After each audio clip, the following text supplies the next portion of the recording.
Sujet sensible, 5, 4, 3, 2, 1, go!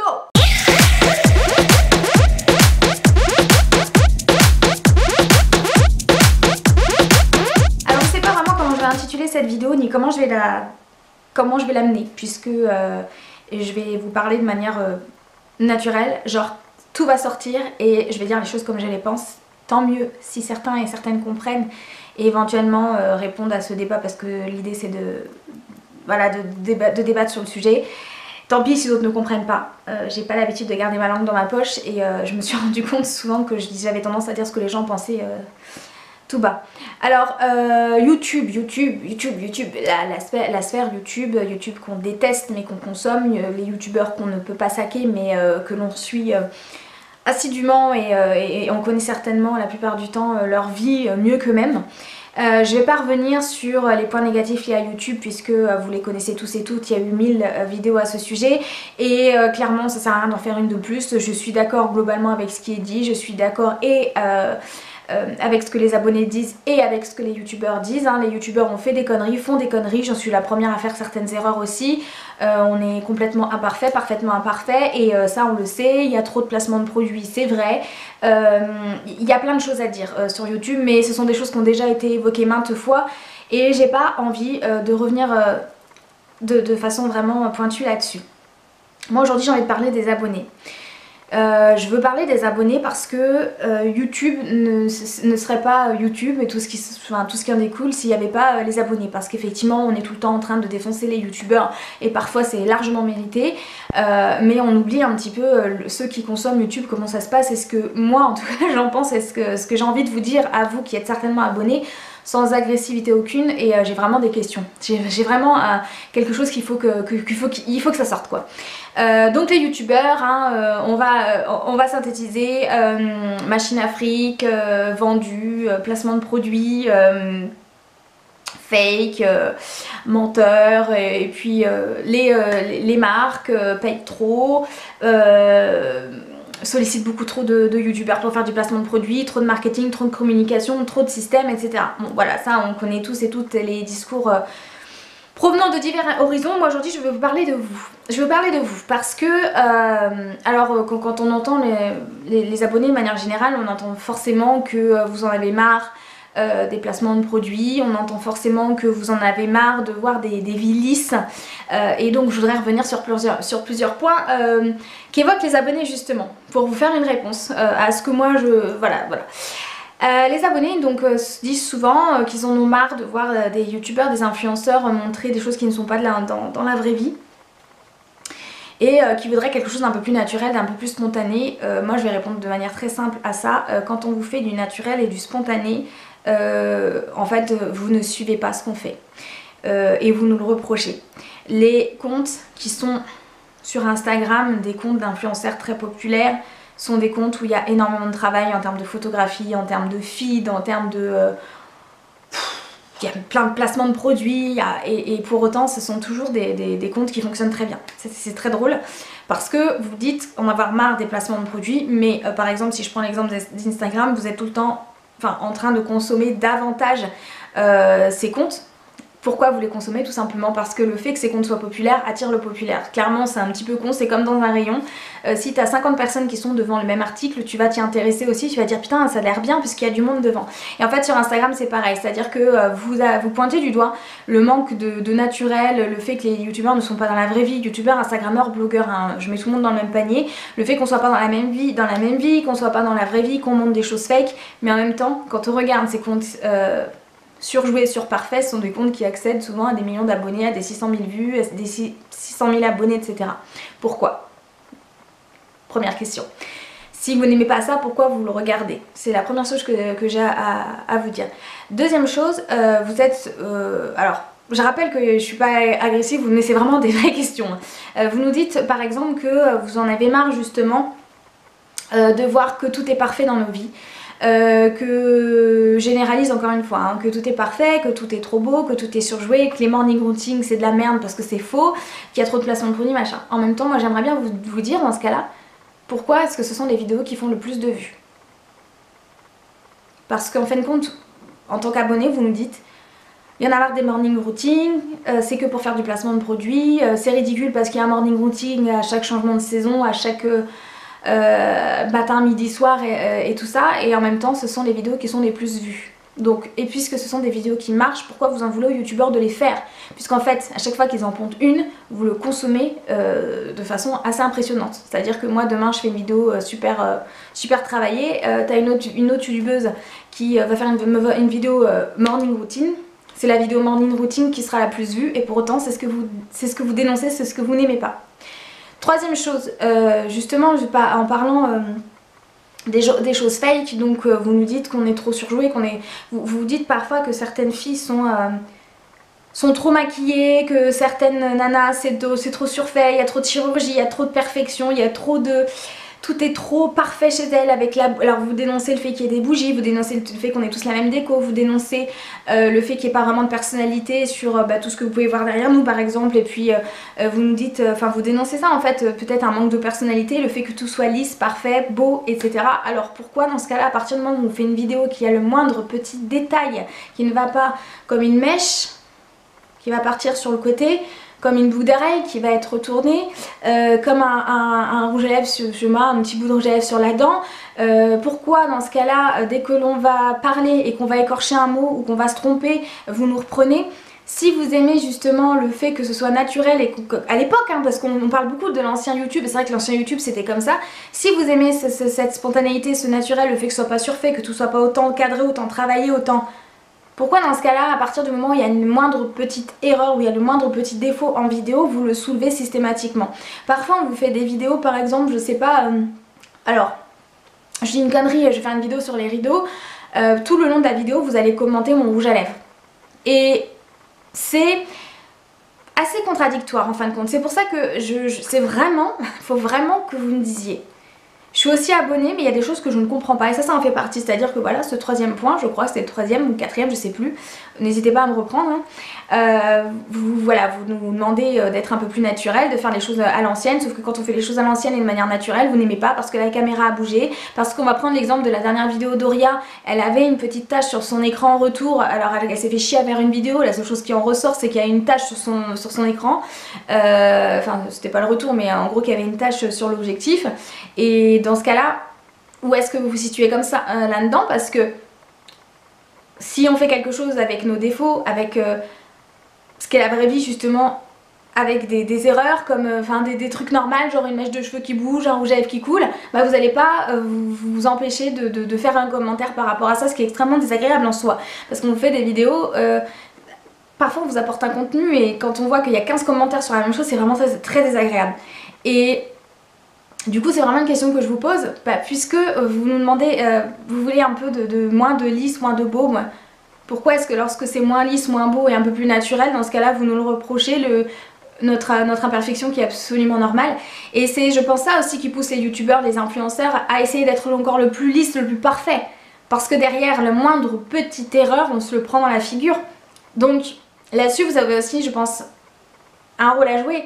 C'est-à-dire que c'est une évidence que on est là pour vous satisfaire, on est là pour vous plaire quelque part. Et du coup, si à chaque fois que l'on fait quelque chose, une vidéo, il y a une nouvelle, une critique, on va essayer de la prendre pour s'en servir de manière intelligente, pour faire mieux la prochaine fois, parce que le but, normalement, dans le propre de l'homme, c'est d'évoluer dans le bon sens. Sauf que si à chaque fois on écoute, on devient de plus en plus lisse, on devient de plus en plus caricatural, ouais, et voilà, c'est ça que je veux soulever. Dans ce cas-là, encore une fois, je trouve ça paradoxal. Je vais revenir sur un autre point aussi. Vous nous reprochez, de façon générale, d'être... comment vous dire? Pas assez créatif. Il y en a marre de YouTube, c'est toujours les mêmes vidéos, les gens sont pas créatifs, c'est trop facile de faire des hauls, il y en a marre, ça nous pousse à la consommation, etc. Alors je vais répondre à deux questions.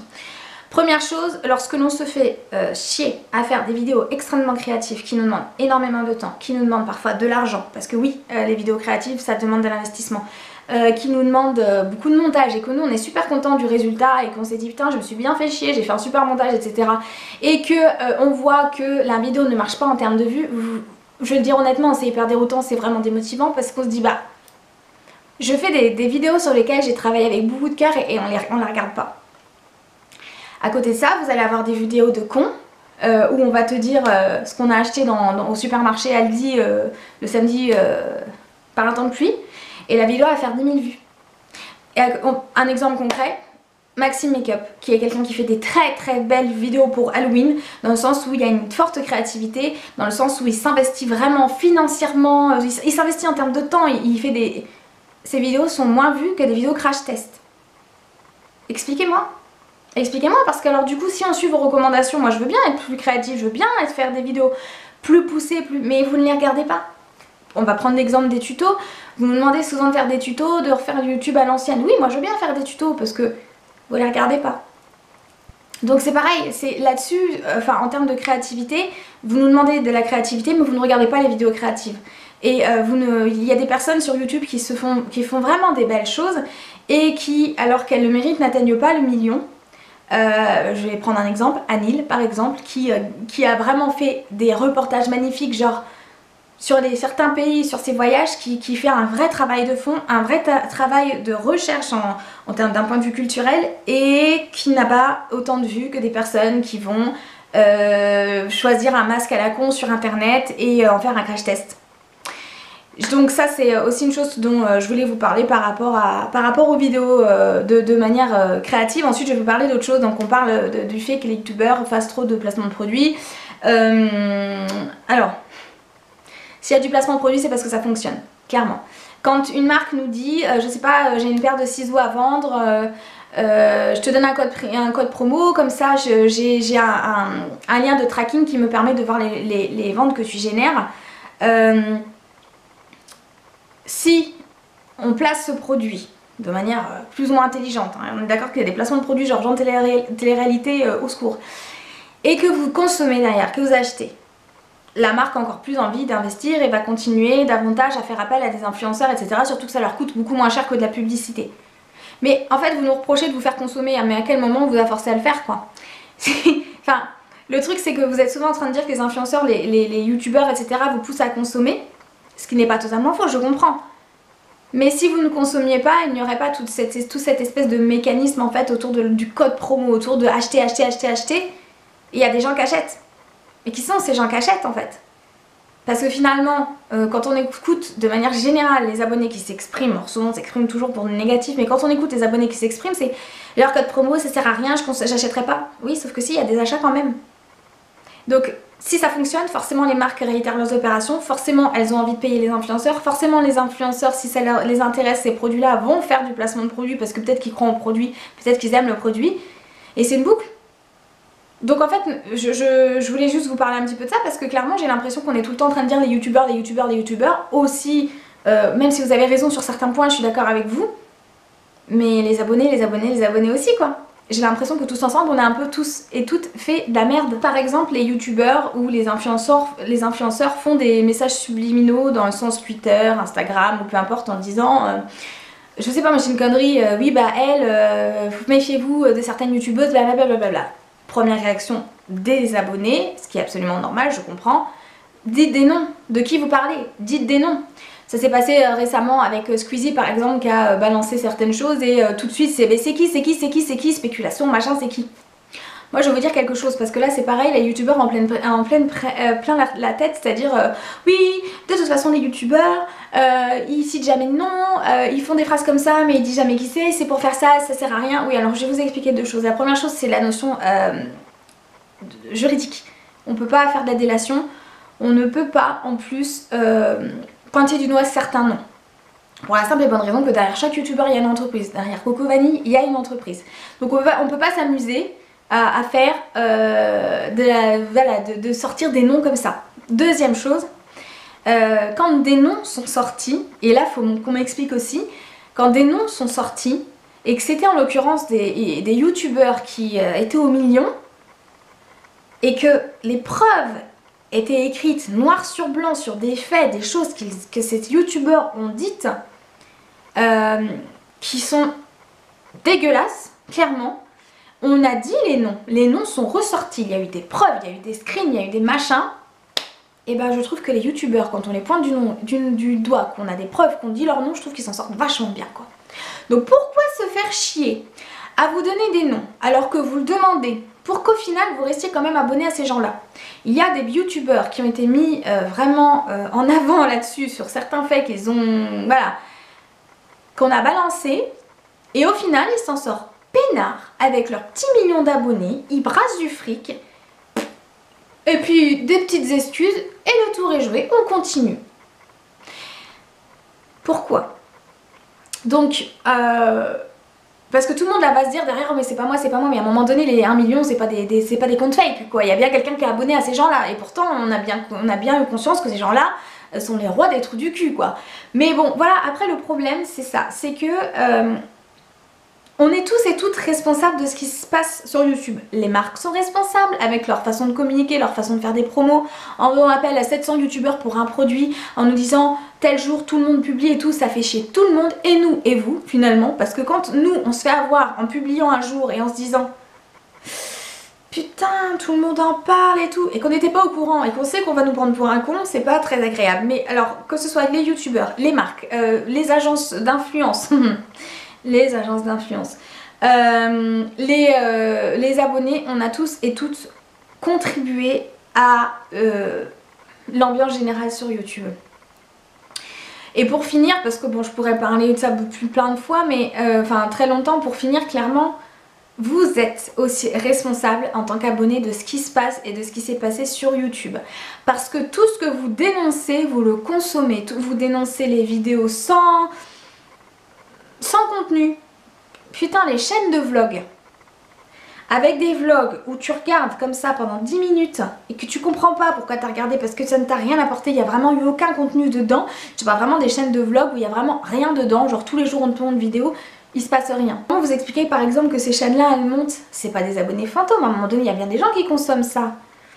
Et ça monte et ça monte et vous savez ce qu'on se dit en tant que youtubeur ou influenceur quand on essaie de faire des choses un peu originales, de faire un vrai contenu, on se dit mais putain, pourquoi je me fais chier à faire des vidéos en essayant de faire un peu de qualité, en essayant de faire original, en essayant d'y mettre vraiment tout mon cœur et tout, alors que les vlogs qui sont hyper faciles en soi à faire, ou des fois t'as pas envie de mettre de contenu, le montage il dure 5 minutes, et ça fonctionne plus. C'est juste insupportable quand t'es influenceur de se dire putain, moi je me fais chier à faire une vidéo que j'ai mis une semaine à tourner, il y en a qui louent des lieux, il y en a qui... Il y a beaucoup de travail parfois derrière et tu vois la différence entre ce genre de vidéos et des vlogs où parfois il sait faire du vlog pour du vlog parce qu'il n'y a rien à dire à l'intérieur, il y a plus de vues sur les vlogs. Mettez-vous aussi à notre place, moi je veux bien comprendre que les abonnés en aient marre et je vous ai dit, vous avez raison sur plein de points. Mettez-vous aussi à la place des youtubeurs. Moi cette vidéo je la fais juste voilà, pour dire ok, on a mis en avant le fait qu'il y ait youtubeurs et déconner, on a mis en avant le fait que YouTube c'est plus comme avant, on a mis en avant voilà, et ce qui a été reproché aux youtubeurs, voilà, il y a plein de choses dont je suis absolument consciente et sur lesquelles je suis absolument d'accord avec vous, mais je voudrais juste aussi que vous aussi vous vous rendiez compte de comment vous consommez YouTube. C'est-à-dire que regardez votre fil d'actualité et juste une fois il y a un petit peu de recul sur le wall YouTube et regardez ce qui vous donne envie de cliquer. Parce qu'on parle des putaclics, alors bah on va encore sortir un sujet, si on vous fait un titre sans putaclic, vous cliquez pas. Si je fais une vidéo par exemple en disant vidéo jour 7, juste vidéo jour 7 et que je fais pas une belle vignette et que je te publie la vidéo, ça se trouve dans cette vidéo il y a un putain de contenu, c'est grave recherché tout ça, est-ce que tu vas cliquer? Nada. À côté t'as une nana qui fait que des vidéos à la mode, qui fonctionnent, qui va sortir une morning routine et puis qui va te faire oh my god, vous savez ça sur les bannières là, oh, on le fait tout hein. Bah tu vas cliquer, voilà, et c'est vrai. Et moi la première, sur on est tous pareils, sur mon mur YouTube je vais cliquer sur la bannière qui est le titre qui m'intrigue le plus. Mais c'est pareil, on est tous responsables de ça. Et si le youtubeur fait ça, c'est aussi parce que c'est votre façon de consommer. Donc c'était juste une petite vidéo pour dire ouais, c'est bien facile de toujours lyncher le youtubeur, de toujours... Parce que alors c'est drôle parce que les gens qui lynchent les youtubeurs sont des gens qui potentiellement détestent YouTube et les youtubeurs sauf qu'ils passent leur vie à guetter. Hein.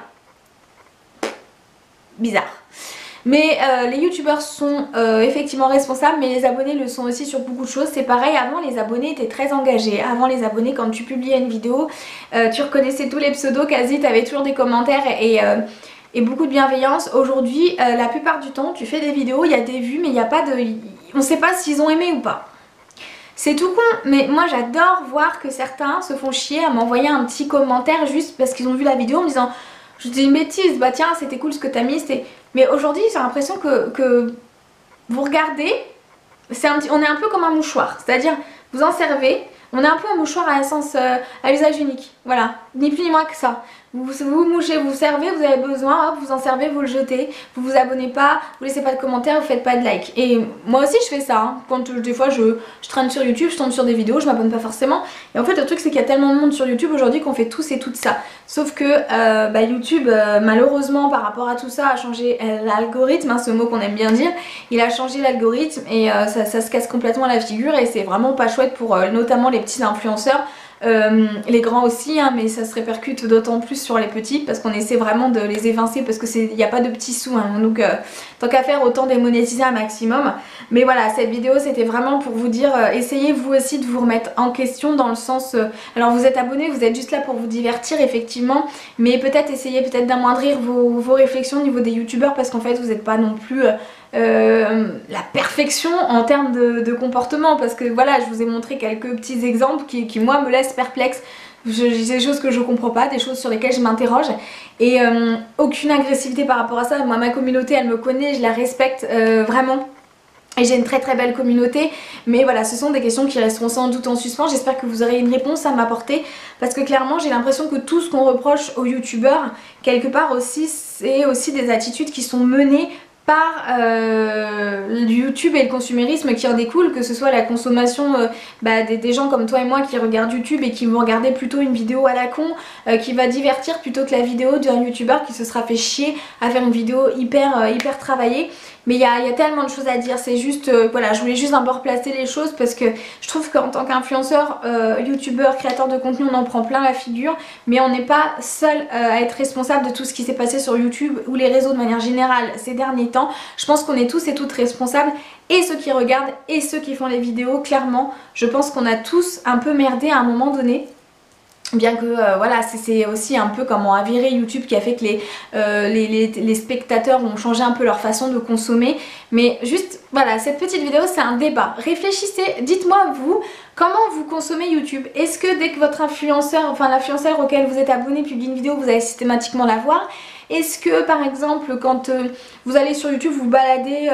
vous allez cliquer sur les vidéos où la bannière, enfin où le putaclic vous intéresse parce que voilà, pour moi, oui, on clique tous sur les putaclics, on sait que c'est de l'arnaque mais on clique tous et voilà, mais c'est malheureux, mais c'est comme ça, on s'est tous et toutes engouffrés là-dedans et voilà, moi même en étant spectatrice aussi de certains youtubeurs, je suis la première à cliquer davantage sur les titres qui attirent ma curiosité plutôt que des titres simples. Et en fait voilà, je pense qu'on a tous un petit peu notre part de responsabilité là-dedans et qu'il faudrait peut-être un peu lâcher les baskets aux créateurs de contenu parce qu'il n'y a pas que des mauvais créateurs, il n'y a pas que des mauvais youtubeurs, mauvais influenceurs, non. C'est juste que dans cette espèce de fourmilière, tout le monde essaie un petit peu de tirer son épingle du jeu, tout le monde essaie de survivre un peu là-dedans parce qu'il y a tellement de monde, tellement d'offres, tellement de choses qui se passent dans YouTube que voilà, vos influenceurs préférés, ils n'ont pas envie d'être oubliés parce que c'est pareil, ceux qui touchent le million c'est les numéros 1